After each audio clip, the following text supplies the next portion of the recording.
Hello and welcome to success mantra. तो स्वागत है एक बार फिर से आप सभी का अपने यूट्यूब चैनल पे। तो फाइनली जो यूके और मॉरिशस है, उन दोनों के बीच में जो फाइनल राउंड ऑफ टॉक है वो कंप्लीट हो गया है। और यूके ने ये अभी डिक्लेयर कर दिया है कि अब हम बिल्कुल फाइनल फेज में हैं to hand over Chagos island to Mauritius. तो क्या है ये चैगोस आइलैंड, और क्यों ये मॉरिशस को ही हैंड ओवर किया जा रहा है, और ब्रिटेन इतनी दूर है यूरोप में, और चैगोस आइलैंड आपको आपका एशिया में। तो कैसे ये चैगोस आइलैंड यूके के पास पहुंचा, और कैसे इंडिया ने एक अहम रोल प्ले किया है टू लिबरेट आपका चैगोस आइलैंड। ठीक है, इसके अलावा इसके बारे में कहा जा रहा है कि जो एशिया है उसमें कॉलोनाइजेशन का जो प्रोसेस यूके ने शुरू किया था 500-600 साल पहले, अब वो प्रोसेस क्या है, खत्म हो गया है। यानी कि this is the end of colonisation in Asia. ठीक है, तो इन सबको इन डेप्थ डिस्कस करेंगे। तो द हिंदू का आर्टिकल आप देख सकते हो, UK Mauritius cite progress in Chagos island discussion. यानी कि यूके की तरफ से आया है ये स्टेटमेंट कि अब जो हमारे जो डिस्कशंस हैं हैंड ओवर के, वो अब फाइनल राउंड में हैं, और हम ये हैंड ओवर है वो 20 जनवरी से पहले कर देंगे। 20 जनवरी से पहले पहले पहले ये हैंड ओवर हो जाएगा। यानी कि 20 जनवरी से पहले। 20 जनवरी की डेट क्यों है? क्योंकि 20 जनवरी को डोनाल्ड ट्रंप जो है, डोनाल्ड ट्रंप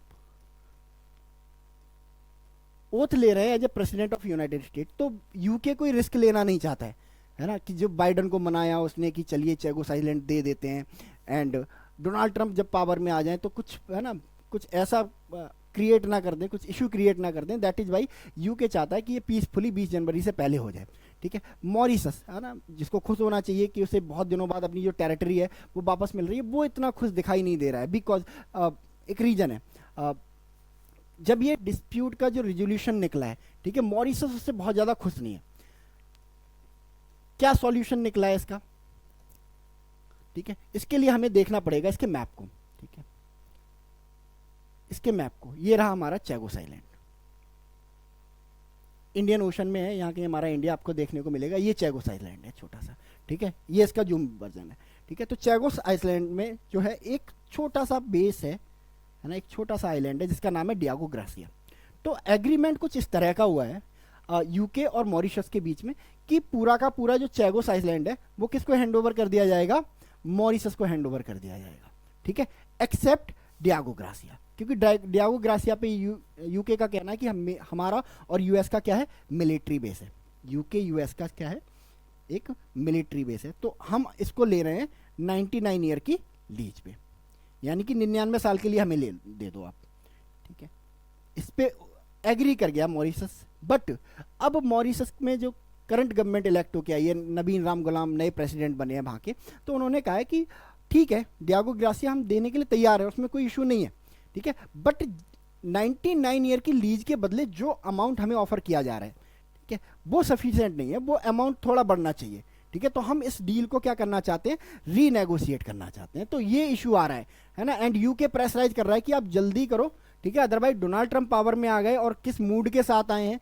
ठीक है, अगर उन्होंने कल को मना कर दिया कि जाओ नहीं देते इनको चैगोस आइलैंड, ठीक है, यूके को एक डर ये भी है ना कि हम नहीं देते चैगोस आइलैंड, डोनाल्ड ट्रंप ने बोल दिया तो प्रॉब्लम हो जाएगी, क्योंकि बाउंड है यूके। ठीक है, इंटरनेशनल कोर्ट ऑफ जस्टिस के डिसीजन से।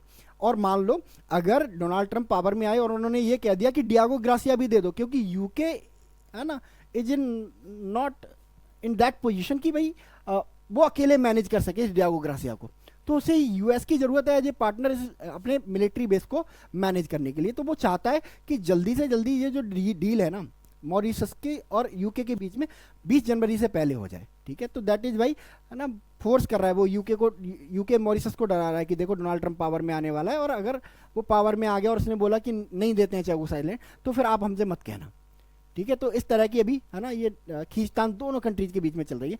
दूसरा, इस डिस्प्यूट को लेके जो चैगोस आइलैंड के जो जो मूल निवासी हैं, ठीक है, जो बेसिकली वहीं के रहने वाले थे, तो जब इसको कॉलोनाइज किया गया था 1814 में ब्रिटिशर्स के द्वारा, तो इन लोगों को कहाँ भगा दिया गया? मॉरिशस में भगा दिया गया, सेशल्स में भगा दिया गया, कुछ ब्रिटेन चले गए। ठीक है, तो जो चैगोसियंस हैं उनका कहना है कि आप इतना बड़ा डिसीजन ले रहे हो, हमारा लैंड आप किसी कंट्री को दे रहे हो, और आपने हमें अपनी जो टॉक्स है उनमें शामिल करना भी सही नहीं समझा, तो वो लोग भी खुश नहीं है। ठीक है, तो वहां उसको इशू को लेके भी मतलब क्या चल रही है, खींचतान चल रही है। वो कह रहे हैं कि हम तो नहीं मानते इस मर्जर को।